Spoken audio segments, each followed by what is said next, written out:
Fl-Istitut tal-Arti u d-Disin tal-MCAS tittellet il-11 edizzjoni tal-esebizzjoni annwali tal-istudenti bl-isem ta' Refreshments Provided.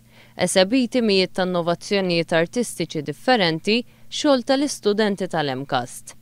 Ix-xogħlijiet offrew dimensjonijiet ġodda li bihom inħarsu lejn kunċetti, oġġetti, midja u forom artistiċi oħra. Jien qed nistudja Interactive Media fl-imkien fil-kamra dimma tal-Graphics li s-sena d-dieħla ħannaqdu ħaġa waħda u niġu Graphics Interactive Media. Aħna nistudjaw ħafna grafika u iktar għandna termini ta' media wkoll, ġifieri kameras, nedditjaw computers, f'affarijiet minn daw editing, ddiżinjaw il-posters kollha aħna.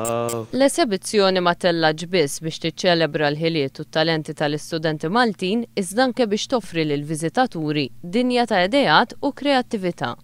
Dan huwa x-xogħol li tellajna aħna li huwa parti minn assignment ukoll. Bej wieħed u ieħor nieħdu xi xahar qisu biex nippreparaw għalih.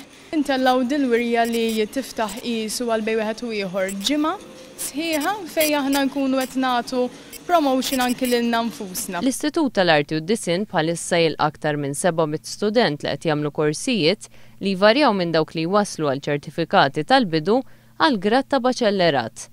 L-MCAS taddej b'ħidma wkoll m'entitajiet u kumpaniji biex l-istudenti jkollhom possibilità ta' esperjenzi prattiċi fl-użu tat-teknoloġija fid-dinja tax-xogħol.